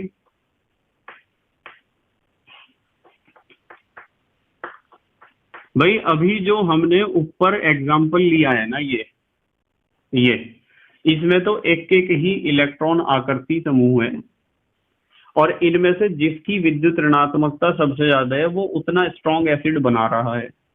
पर यदि हम एक ही तरह का इलेक्ट्रॉन आकर्षी समूह लें पर उनकी संख्याएं बदल दें, जैसे मैं एग्जांपल लेता हूं, देखो जैसे मैं आपको कहूं कि कार्बन के ऊपर एक इलेक्ट्रॉन आकर्षी समूह ये है, एक ये है और एक ये है, 3 सीएल हैं, और यहां जोड़ दिया मैंने सी डबल ओ एच। जरा इस यौगिक को देखो, अब कह दूं कि मुझे तो 2 सीएल जोड़ने हैं, एक सीएल और दूसरा सीएल, और यहाँ सी एच है और ये सी डबल ओ एच है।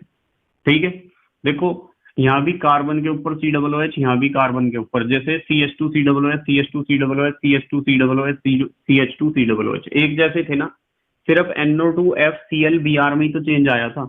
इसी तरह कार्बन के ऊपर सी डबल ओ एच है, यहाँ भी इस पे 3 है इलेक्ट्रॉन आकर्षी समूह। आपको पता है Cl इलेक्ट्रॉन्स को अपनी तरफ खींचेगा ना, ऐसे ऐसे और ऐसे, तो C double O negative ion जो बनेगा उसके नेगेटिव चार्ज को घटाएगा, ये तीनों Cl घटाएंगे। और यदि मैं कह दूं कि एक ही है सिर्फ इलेक्ट्रॉन आकर्षी समूह, तो ऐसा ही तो फार्मूला बनेगा संयोजकता के नियम का पालन करते हुए।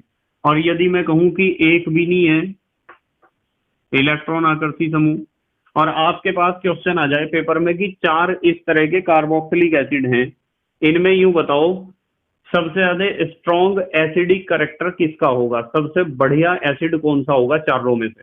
तो आप देखोगे कि यार इलेक्ट्रॉन आकर्षित करने वाले 3 ग्रुप हैं, यहाँ 2 हैं, यहाँ एक है, यहाँ एक भी नहीं है। तो जब 3 ग्रुप हैं तो इसके सी डबल ओ के ऊपर जो नेगेटिव चार्ज है, जो दुख है, परेशानी है, दिक्कत है, इसे दिक्कतों को कम करने वाले 3 है, यहाँ 2 है, यहाँ एक है, यहाँ कोई भी नहीं है दिक्कत कम करने वाला। तो सबसे ज्यादा प्रबल अम्ल तो इसे ही मानोगे आप, फिर इसे और फिर इसे और फिर इसे, सबसे ज्यादा दुर्बल अम्ल ये होगा। बताओ ये बात समझ में आती है क्या आपके? आती है ये बात समझ में? अब मूव करते हैं हम नंबर सी पर। नंबर सी पे मूव कर रहे बेटे, ठीक है।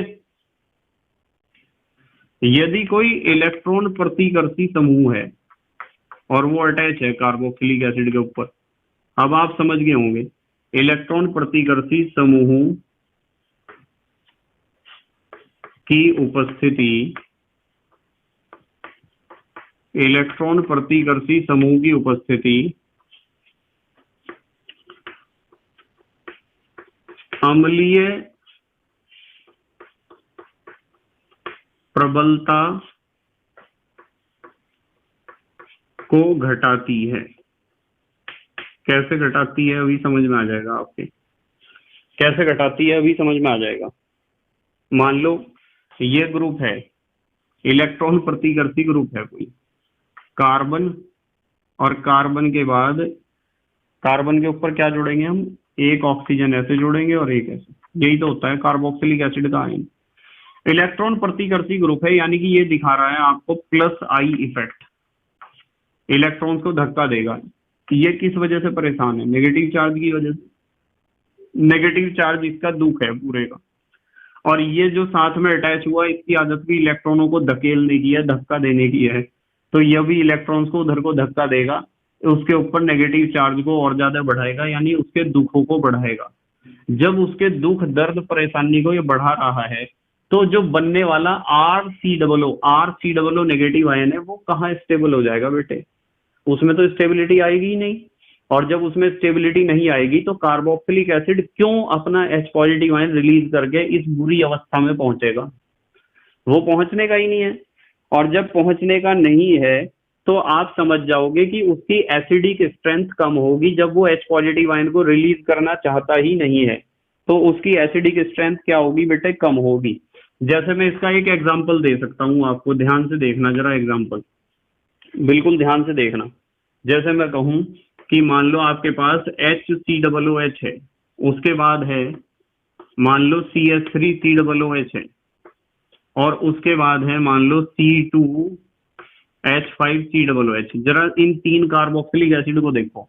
आपको पता है इसके H के अंदर इलेक्ट्रॉन को धकेलने की, यानी कि प्लस आई इफेक्ट बहुत कम है। इसमें प्लस आई इफेक्ट थोड़ा ज्यादा है, इसमें बहुत ज्यादा है। इसमें तो ना के बराबर है, और ये तो CH3 तो इलेक्ट्रॉन पेयर को उधर को धकेल देगा, जिसकी वजह से C नेगेटिव के ऊपर जो नेगेटिव चार्ज है उसे बढ़ा देगा। और C2H5 तो इसका भी बड़ा भाई है, ये शेर है तो ये सवा शेर है। ये तो इलेक्ट्रॉन को और ज्यादा प्रतिकर्षित करके C नेगेटिव की परेशानी को, यानी उसके नेगेटिव चार्ज को और ज्यादा बढ़ाएगा। और नेगेटिव चार्ज को बढ़ाएगा, समस्याओं को बढ़ाएगा। तो इन तीनों में यदि मैं कहूं कि सबसे अच्छा एसिड कौन है, तो सबसे अच्छा एसिड तो यही होगा, और सबसे बेकार एसिड ये होगा, ये वाला सबसे बेकार एसिड है। तो यहाँ इस तरह आपको क्वेश्चन सॉल्व करना है, थोड़ा सा दिमाग से खेलना है आपको, ठीक है बेटे? अच्छा, इसी तरीके से एक एग्जाम्पल और ले लो आप। चलो एक एग्जाम्पल और लेते हैं, यहाँ बता रहा हूँ एक एग्जाम्पल। मान लो आपके पास HCOOH है, और एक है C6H5COOH, और एक है CH3COOH, और एक है C2H5COOH। बिल्कुल सही सीक्वेंस में लिखे हैं सारे। इसका प्लस आई इफेक्ट सबसे कम है तो सबसे अच्छा एसिड, इसका थोड़ा प्लस आई इफेक्ट ज्यादा है, और इसका उससे भी ज्यादा है, और इसका C2H5 का प्लस आई इफेक्ट सबसे ज्यादा है। यहाँ प्लस आई इफेक्ट होने का ही नहीं, यहाँ प्लस आई इफेक्ट थोड़ा होगा, यहाँ और भी ज्यादा होगा। एरो का निशान छोटा लगाऊं थोड़ा, यहाँ प्लस आई इफेक्ट और भी ज्यादा होगा, और यहाँ प्लस आई इफेक्ट सबसे ही ज्यादा होगा, ठीक है? तो जो ग्रुप अटैच है, यदि वो प्लस आई इफेक्ट दिखा रहा है, यानी वो इलेक्ट्रॉन प्रतिकर्षी समूह है, तो समझ जाओ एसिडिक स्ट्रेंथ को वो घटा देगा, क्योंकि नेगेटिव चार्ज उसके दुखों को और ज्यादा बढ़ा रहा है। ये था नंबर बी, ये सी था। अब हम बात करेंगे नंबर डी पॉइंट की। नंबर डी पे हम बात करेंगे जो प्रतिस्थापी है ना, प्रतिस्थापी की। अब वो प्रतिस्थापी दो तरह का हो सकता है। एक तो इलेक्ट्रॉन को आकर्षित करने वाला, वो तो हेल्प करता है एसिडिक स्ट्रेंथ बढ़ाने में। और एक इलेक्ट्रॉन को प्रतिकर्षित करने वाला, वो क्या करता है? वो उल्टा करता है, यानी कि एसिडिक स्ट्रेंथ को बढ़ाने की बजाय घटा देता है। तो अब हमें देखना है कि वो जो प्रतिस्थापी है, चाहे वो इलेक्ट्रॉन को आकर्षित करने वाला है या प्रतिकर्षित करने वाला, उसकी जो COOH ग्रुप है ना, COOH ग्रुप से दूरी, इसके बारे में बात करेंगे कि उसकी COOH ग्रुप से कितनी दूरी है, कहाँ है वो। सीधी बात है, COOH ग्रुप से जितना ज्यादा दूर होगा उतना उसका इफेक्ट कम होगा, और COOH ग्रुप के जितने पास होगा उसका इफेक्ट उतना ज्यादा होगा। और किसका कैसा इफेक्ट है वो मैंने आपको बता दिया। इलेक्ट्रॉन आकर्षित करने वाले हमेशा हेल्प करते हैं एसिडिक स्ट्रेंथ बढ़ाने में, और इलेक्ट्रॉन को प्रतिकर्षित करने वाले हमेशा अपोजिशन करते हैं, अपोज करते हैं एसिडिक स्ट्रेंथ बढ़ाने के लिए। क्या करते हैं? अपोजिशन, वे घटा देते हैं एसिडिक स्ट्रेंथ को। जैसे मैं आपको एक एग्जांपल देता हूं, जरा ध्यान से देखना बिल्कुल। जैसे मैं आपको कहूं कि मेरे पास ये CH3 है, उसके बाद CH है, और फिर है COOH, यहाँ जुड़ा हुआ है Cl। ठीक है बेटे, और ये Cl इसके बराबर वाले कार्बन पे है।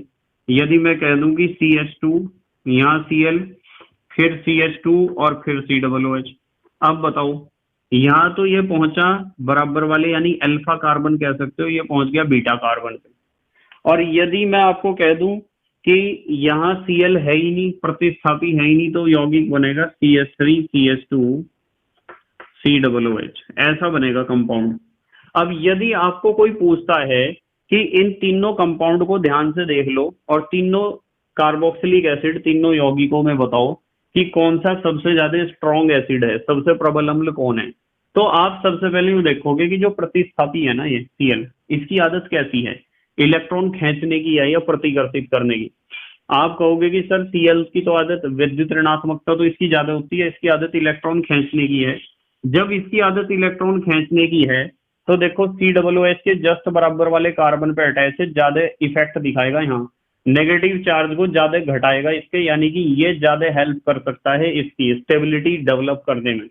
और ये अल्फा बीटा कार्बन पे चला गया, यानी कि COOH से दूरी इसकी बढ़ गई, इलेक्ट्रॉन को खींचेगा पर इतना प्रभाव नहीं कर पाएगा, इतना स्टेबिलिटी नहीं दे पाएगा जितना ये दे पाएगा। और यहाँ तो कोई हेल्प करने के लिए, सहायता करने के लिए, मदद करने के लिए कोई है ही नहीं। बताओ कहाँ है इसमें Cl? तो यहाँ Cl हेल्प कर रहा है, नजदीक होने के कारण ज्यादा हेल्प कर रहा है, और ये दूर होने के कारण हेल्प करनी तो चाह रहा है, नहीं कर सकता, और यहाँ है ही नहीं कोई हेल्प करने वाला, एरा गैरा नत्थु गैरा कोई भी नहीं है।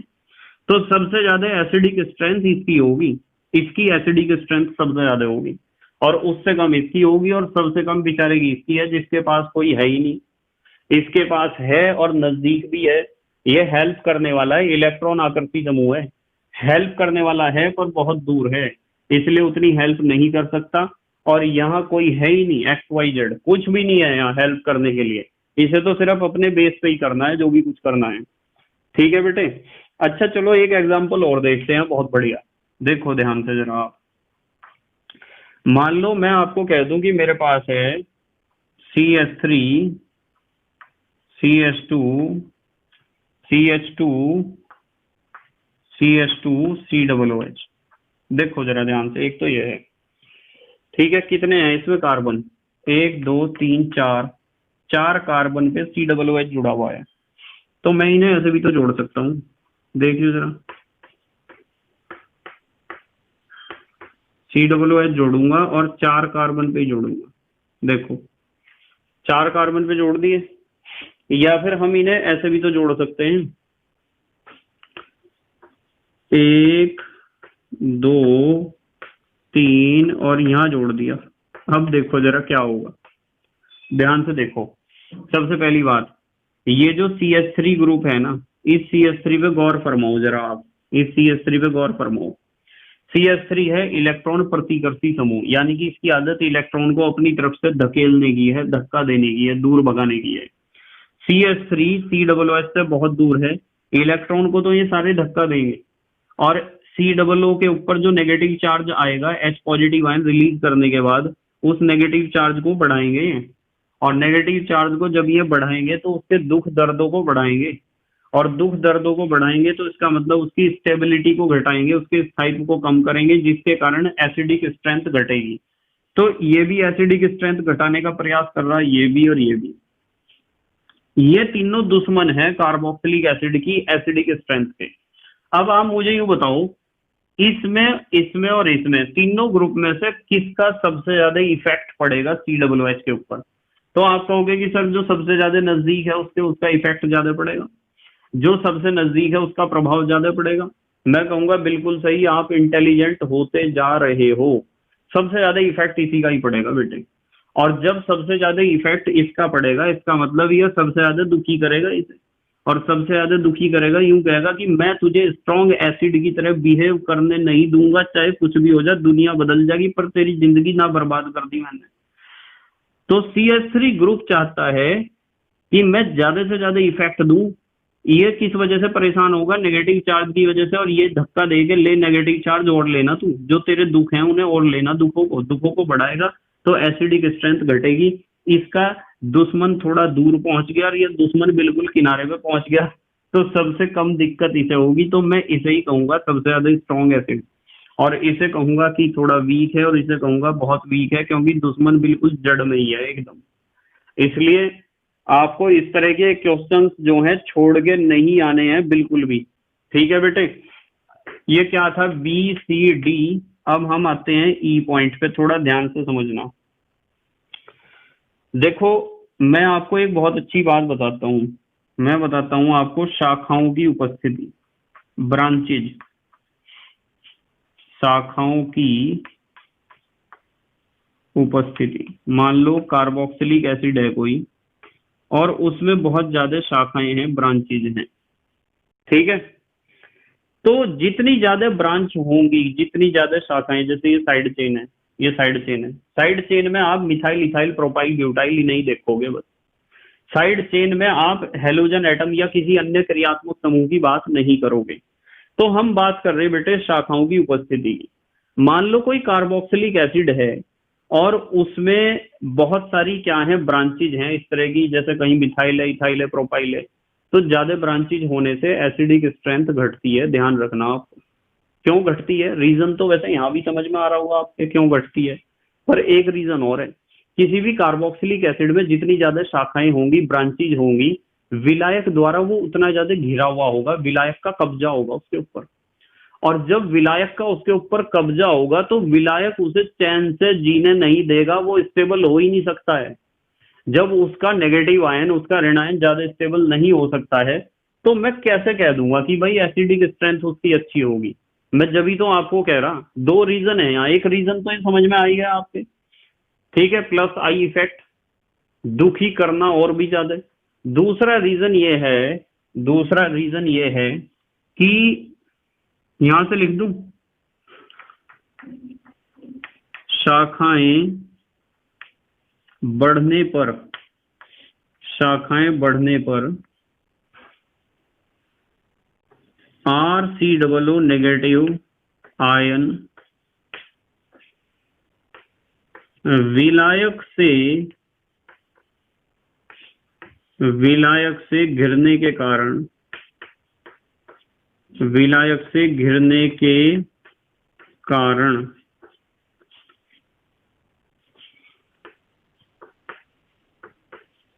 स्थायी नहीं हो पाता है, स्थायी नहीं हो पाता है। ठीक है, क्या नहीं हो पाता है, स्थायी। एक काम करो आप, ये जो CH3 है ना, इसे ऊपर लिखूं मैं जरा। ये CH3 को मैंने यहाँ लिख दिया, बात तो एक ही है। ठीक है बेटे, और इस वाले CH3 को भी ऊपर लिख दूं, बोर्ड पे जगह ही नहीं बची। और ये लिख दिया मैंने ऊपर, ध्यान रख रहे, नजदीक है इसके, और ये दूर चला गया।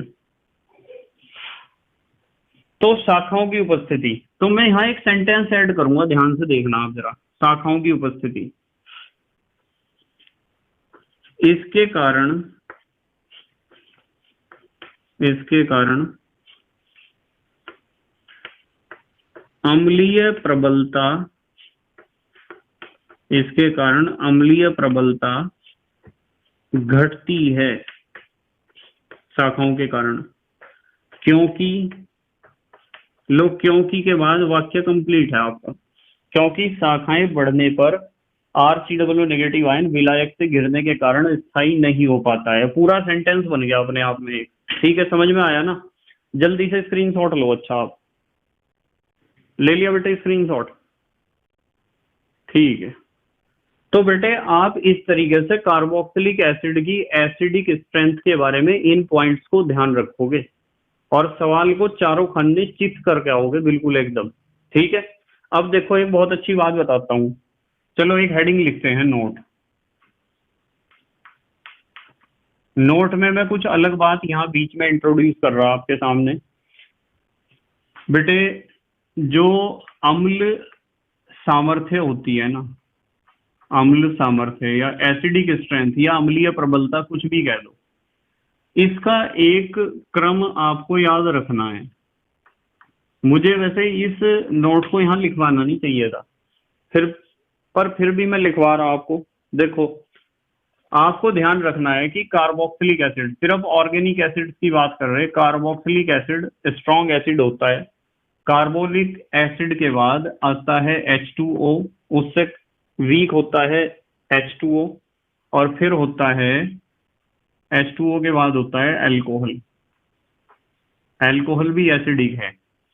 कुछ बच्चे सोच रहे होंगे कि जल तो उदासीन होता है सर। बेटे, जल ऐसा होता है, यदि किसी एसिड को लिया है ना उसके अंदर, तो वो बेस बन जाएगा, और बेस को लिया है तो वो एसिड बन जाएगा। ठीक है, ध्यान रखो इस बात को। उसका डुअल नेचर है, यानी कभी एसिड है तो कभी बेस है। तो सबसे ज्यादा स्ट्रॉन्ग तो कार्बोक्सिलिक एसिड है, फिर वाटर है, फिर अल्कोहल है। अल्कोहल के बाद होता है बेटे ट्रिपल बॉन्डेड हाइड्रोकार्बन, यानी ये क्या है, एसिटिलीन। एसिटिलीन है, और एसिटिलीन से वीक होता है अमोनिया, ये भी तो एसिडिक नेचर रखता है। और फिर एल्केन, एल्केन भी एसिडिक नेचर रखता है। तो एसिडिक नेचर को इस सीक्वेंस में आपको याद रखना है।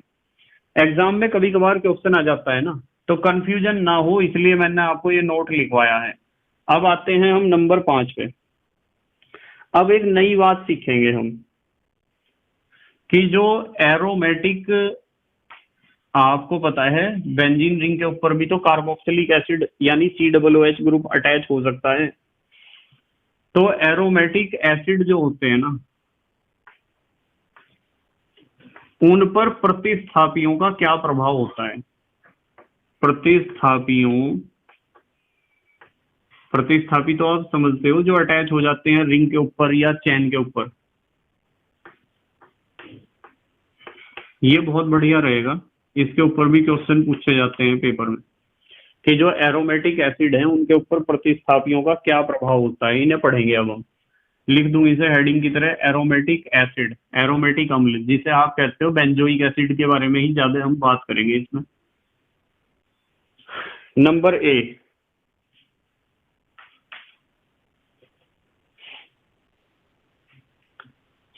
जो इलेक्ट्रॉन देने वाले ग्रुप है ना, इलेक्ट्रॉन दानी समूह।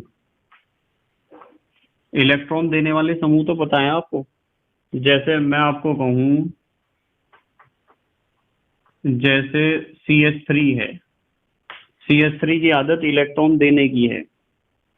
जैसे OH है या OCH3 है, ये जो ग्रुप है इनकी सबकी आदत इलेक्ट्रॉन देने की है। ठीक है, जैसे NH2 आदि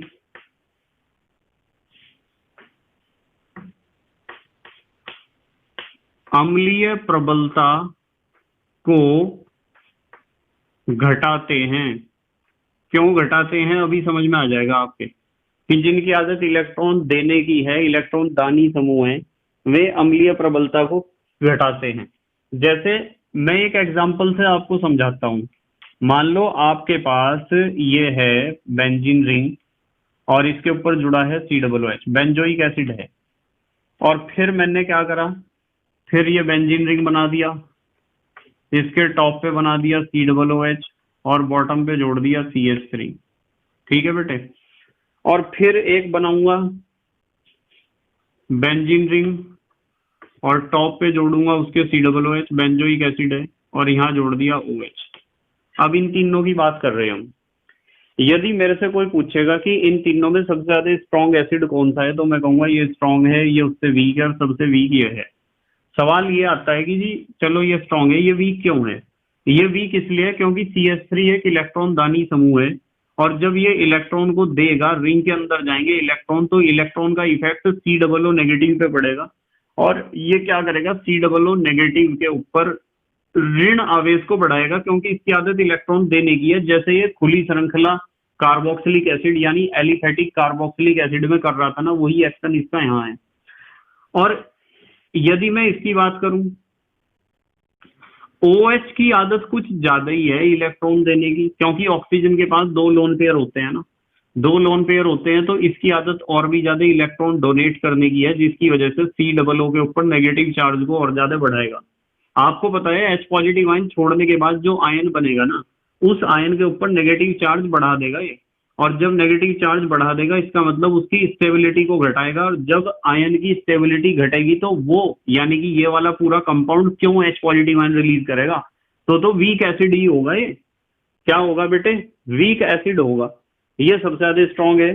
तो एक तो ये बात ध्यान रखनी है कि इलेक्ट्रॉन दानी समूह जैसे CH3, OH, OCH3, NH2 आदि ये सब क्या करते हैं, अम्लीय प्रबलता को क्या कर देते हैं, घटा देते हैं।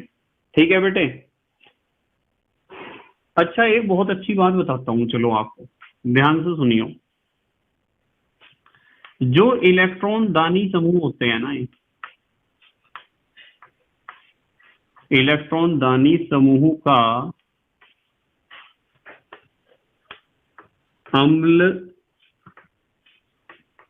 दुर्बलीकरण एसिडिक स्ट्रेंथ को कमजोर कर देते हैं ना, इसलिए मैंने हिंदी में लिखा है अम्ल दुर्बलीकरण। तो अम्ल दुर्बलीकरण प्रभाव जो होता है ना, मेटा की अपेक्षा, एम माने मेटा है, मेटा की अपेक्षा पैरा पर अधिक होता है, पैरा पोजीशन पर। मतलब यदि कोई इलेक्ट्रॉन दानी समूह मेटा पोजीशन पे अटैच है तो वो एसिड को उतना ज्यादा वीक नहीं कर पाता है जितना पैरा पोजीशन पे होके वो वीक कर पाता है। जैसे एक एग्जांपल लेते हैं, देखो जरा ध्यान से।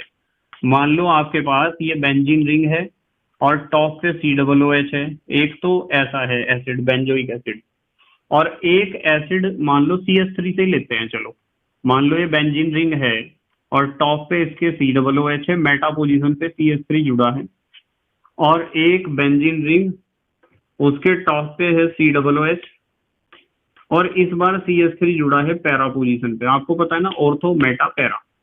तो हमने बताया है कि भाई आपको पता है कि ये तो स्ट्रॉन्ग एसिड होगा ही, सबसे ज्यादा स्ट्रॉन्ग एसिड, क्योंकि यहाँ दुखी करने वाला कोई नहीं है, दुखी करने वाला CH3 यहाँ आ गया।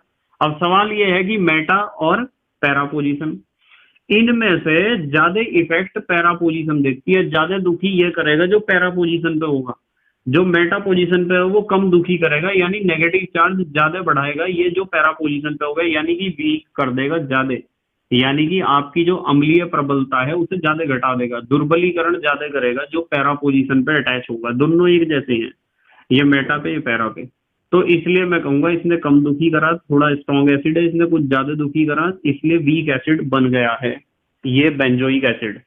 ठीक है बेटे, बताओ ये बात समझ में आती है क्या आपके?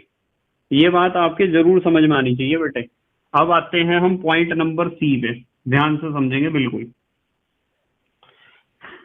जो इलेक्ट्रॉन ग्राही समूह होते हैं ना, इलेक्ट्रॉन ग्राही ग्रुप, इलेक्ट्रॉन को ग्रहण करने वाले ग्रुप, जो दुख दर्द को घटाएंगे, COO नेगेटिव के नेगेटिव चार्ज को घटाएंगे। जैसे मैं कहूं NO2, NO2 एक इलेक्ट्रॉन ग्राही समूह है, इलेक्ट्रॉन को खींचने वाला, ग्रहण करने वाला। जैसे FCl बहुत सारे हैं, जैसे मैं लिख दूं H2 3H लिख दूं आदि अम्लीय प्रबलता को बढ़ा देते हैं। ठीक है, अम्लीय प्रबलता को क्या कर देते हैं, बढ़ा देते हैं। एसिडिक स्ट्रेंथ को ये बढ़ा देंगे। कैसे बढ़ा देंगे, देखो जैसे एक एग्जांपल लेते हैं हम। मान लो हमारे पास ये बेंजोइक एसिड है, ये लिख दिया COOH, और इसके यहाँ जुड़ा हुआ है NO2 पैरा पोजीशन पे सबसे ज्यादा इफेक्ट होता है, ये तो पता ही है आपको। और मैं यहाँ बेंजीन रिंग बनाऊं, टॉप पे COOH जोड़ूं और यहाँ जोड़ दूं Cl। ठीक है, और एक बेंजीन रिंग और बना लो आप, ये बेंजीन रिंग है और केवल इसके टॉप पे COOH है, तीनों एसिड हैं। देखो NO2 क्या करेगा, इलेक्ट्रॉन्स को अपनी तरफ खींचेगा और खींच के इलेक्ट्रॉन्स के COO के ऊपर जो नेगेटिव चार्ज है उसे घटाएगा, स्टेबिलिटी बढ़ जाएगी। तो मैं कहूंगा सबसे ज्यादा स्ट्रॉन्ग है। आपको पता है Cl का -I इफेक्ट इससे कम है, या यूं कह दो Cl की विद्युत ऋणात्मकता इससे कम है, जिसके कारण हेल्प तो Cl भी करेगा पर उतना ज्यादा नेगेटिव चार्ज को नहीं घटा पाएगा, और यहाँ घटाने वाला कोई है ही नहीं, हेल्प करने वाला कोई है ही नहीं। ठीक है, इसलिए वो सबसे ज्यादा क्या होगा, वीक एसिड, सबसे ज्यादा वीक एसिड होगा। और इनके बारे में भी मैं आपको एक बात बताऊं, कि इनका जो प्रबलीकरण प्रभाव है, यानी अम्ल को प्रबल बनाने का जो इफेक्ट है, वो भी बेटे मेटा की अपेक्षा कौन सी पोजीशन पे ज्यादा होगा? पैरा पोजीशन लिख लियो चाहे, अधिक होता है। मतलब ये बात अपने दिमाग में घुसा लो कि चाहे किसी का प्लस आई इफेक्ट हो या माइनस आई इफेक्ट हो, हेल्पिंग इफेक्ट हो या फिर अपोजिशन इफेक्ट हो, वो मेटा और पैरा पे ज्यादा होता है। सबसे ज्यादा तो ऑर्थो पे होता है। ऑर्थो की तो कहानी कुछ अलग है, अभी बताऊंगा मैं आपको। देखो, इस तरह हम एक एग्जाम्पल क्रिएट कर सकते हैं यहाँ। मान लो मैं आपको कह दूं कि मेरे पास ये बेंजीन रिंग है और इसके टॉप पे है COOH और यहाँ मैंने जोड़ दिया NO2, पैरा पे जोड़ दिया। फिर कह दिया कि हाँ ये बेंजीन रिंग है और टॉप पे है COOH और मेटा पे जोड़ दिया NO2, ठीक है। फिर कह दिया कि ये बेंजीन रिंग है और इस बार मैं सिर्फ टॉप पे COOH जोड़ूंगा, कुछ जोड़ने का ही नहीं हूँ। तो सबसे ज्यादा हेल्प ये करेगा जो पैरा पोजीशन पे होगा, उससे कम हेल्प मेटा वाला, और यहाँ हेल्प करने वाला कोई है ही नहीं। तो इन तीनों में सबसे ज्यादा स्ट्रॉन्ग एसिड ये होगा जिसके पैरा पोजीशन पे क्या है? NO2 है। अच्छा, जल्दी से स्क्रीनशॉट लो आप। ले लिया बेटे स्क्रीनशॉट? ठीक है। नंबर ई पे हम पढ़ेंगे बेटे ऑर्थो प्रभाव, और बिल्कुल ध्यान से समझेंगे सब बच्चे, बहुत अजीब लगने वाला है सबको ये, ठीक है बेटे। देखो, ऑर्थो पोजीशन पे कोई भी ग्रुप आप जोड़ दो, जरा ध्यान से सुनियो, बिल्कुल ध्यान से, कभी एग्जाम में गलत करके आ जाओ क्वेश्चन को। ऑर्थो पोजीशन पर आप किसी भी ग्रुप को जोड़ोगे, किसी भी समूह को जोड़ोगे, किसी भी प्रतिस्थापी को जोड़ोगे, चाहे वो इलेक्ट्रॉन को ग्रहण करने वाला हो, आकर्षित करने वाला हो, या इलेक्ट्रॉन को प्रतिकर्षित करने वाला हो, कैसा भी हो, प्लस आई इफेक्ट दिखाने वाला या माइनस आई इफेक्ट दिखाने वाला, जो भी ग्रुप ऑर्थो पोजीशन पे जुड़ेगा वो एसिडिक स्ट्रेंथ को बढ़ाएगा ही बढ़ाएगा। वहां जुड़ने वाले ग्रुप के नेचर से कोई लेना देना नहीं है। ये बात बहुत कम बच्चों के हजम होती है, पर इसे हजम करना पड़ेगा एक कड़वी दवाई की तरह। मैंने क्या कहा आपको? मैंने कहा कि ऑर्थो पोजीशन पे कोई सा भी ग्रुप अटैच कर दो, चाहे वो आपको लग रहा कि हेल्प करेगा, चाहे वो आपको लग रहा कि वो इसकी हेल्प नहीं करेगा, पर वो चाहे नेचर में कैसा भी हो, वो एसिडिक स्ट्रेंथ को बढ़ाएगा ही बढ़ाएगा। इसका रीजन, बहुत सारे रीजन, वैज्ञानिक एक क्लियर डिसीजन पे तो नहीं पहुंच पाए हैं, पर हाँ ऐसा जरूर बताया गया है कि इसका कारण है कि इलेक्ट्रॉनों की जो त्रिविम व्यवस्था है उसके कारण ऐसा होता है। जो त्रिविम व्यवस्था है, 3D arrangement of electron structure जो है, इलेक्ट्रॉन का जो व्यवस्था है त्रिविम में, उसके कारण ऐसा होता है। चाहे वो ग्रुप कैसा ही हो, इलेक्ट्रॉन देने वाला हो या लेने वाला हो। देखो, मैंने क्या समझाया है आपको? मैंने समझाया है कि ऑर्थो पोजीशन पर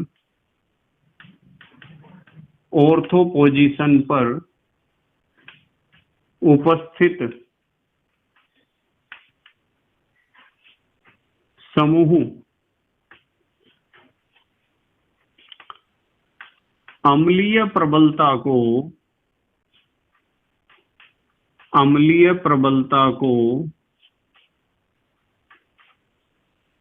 क्या कर देता है?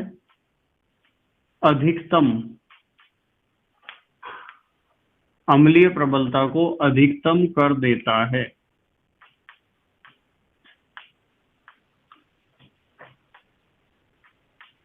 चाहे समूह माने ग्रुप जो अटैच किया है, चाहे समूह की प्रकृति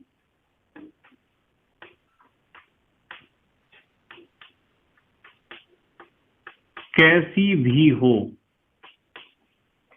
समूह की प्रकृति चाहे इलेक्ट्रॉन लेने की हो यानी आकर्षित करने की, चाहे इलेक्ट्रॉन देने की हो, ठीक है। इसका कारण मैंने आपको बताया है कि इलेक्ट्रॉनों की त्रिविम व्यवस्था की वजह से ऐसा होता है, ऐसा फिलहाल वैज्ञानिकों का मानना है।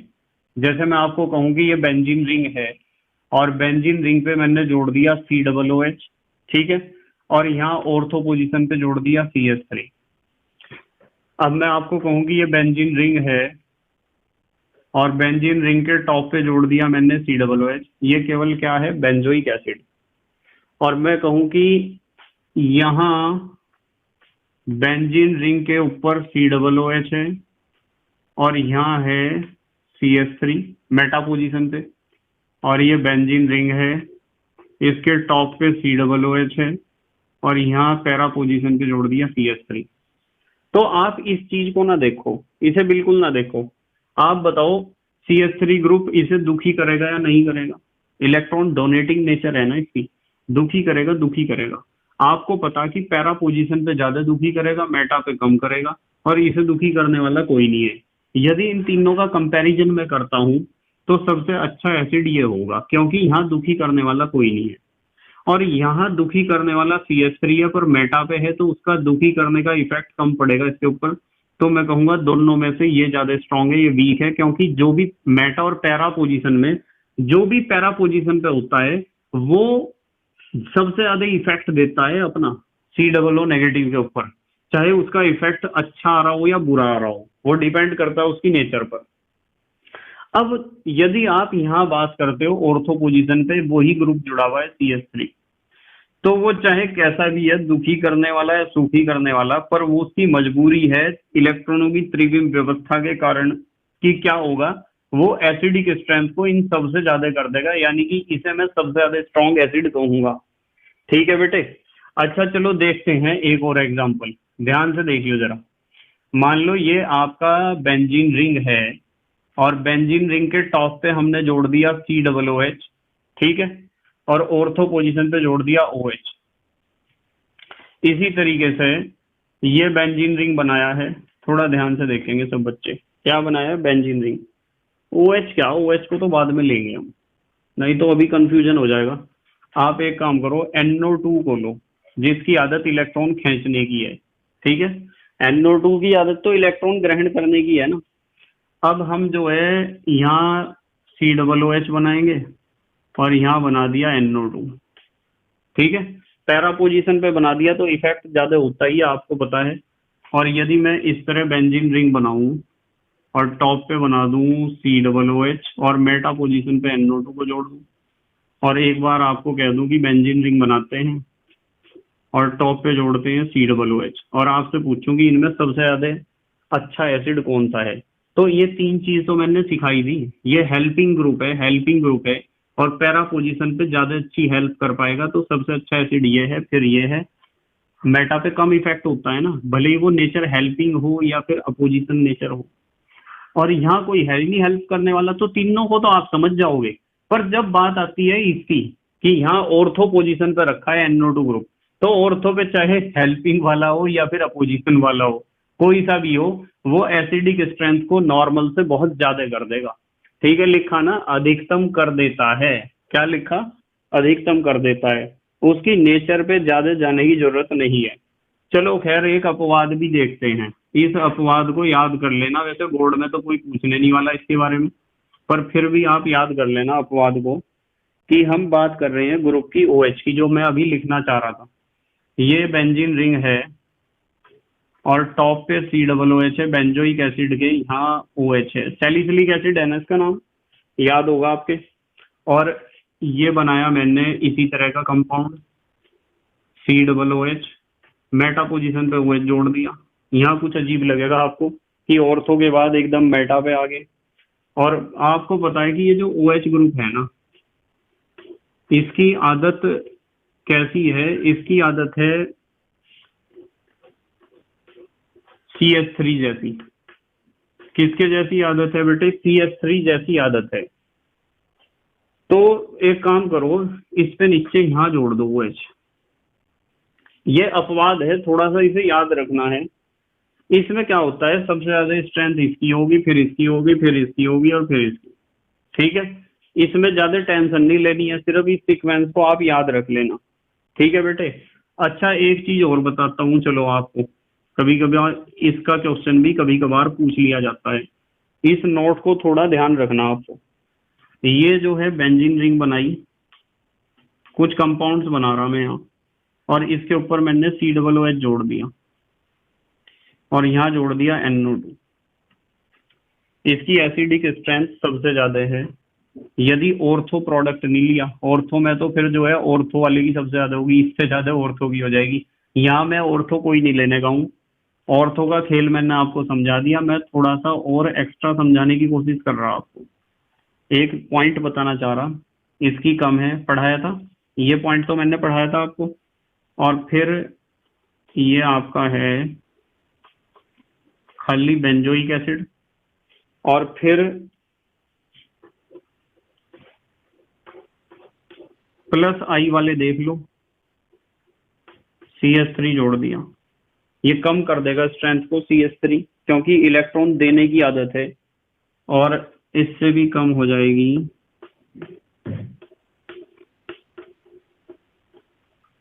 मिथॉक्सी ग्रुप,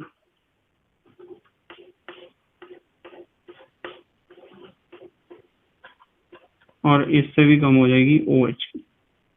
ये जो सबसे लास्ट में मैंने सीक्वेंस आपको बताया है कि इस सीक्वेंस को भी आपको याद रखना है। ठीक है बेटे, इस सीक्वेंस को याद रखना है सबको कि सारे मैंने कौन सी पोजीशन पे लिए, ortho Meta para, para position पे सारे लिए, किस पे लिए, पैरा पे। ये तो इस पे तो कोई ग्रुप अटैच है ही नहीं, तो पैरा पोजीशन पे NO2 का सबसे ज्यादा इफेक्ट, फिर Cl का, फिर कोई नहीं है, फिर CH3 ने घटा दिया, OCH3 ने और भी ज्यादा घटा दिया, OH ने और भी ज्यादा घटा दिया। इनका जो है +I इफेक्ट इन तीनों में इसका सबसे ज्यादा है, इसलिए। ठीक है बेटे, इस सीक्वेंस को आपको याद रखना है, रखोगे ना याद, तो हमारे देश के प्यारे प्यारे बच्चे जल्दी से स्क्रीनशॉट लेंगे। ले लिया बेटे स्क्रीनशॉट?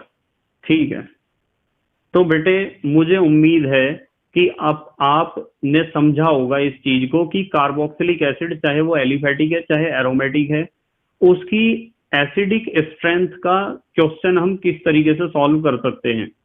यदि ये सारे पॉइंट्स आप सीख लेते हो थोड़ा ध्यान से, तो आपको बिल्कुल भी प्रॉब्लम नहीं होगी, चाहे आप बोर्ड के एग्जाम में बैठे हो या कंपटीशन में बैठे हो। आप क्वेश्चन को चारों खाने चित करके ही आओगे, ये पक्की बात है। ठीक है बेटे, बस मेहनत और ईमानदारी से अपनी पढ़ाई करते रहो, यदि आपको अपना भविष्य बहुत अच्छा चाहिए। ठीक है बेटे, तो thank you very much for watching this video. Okay, bye.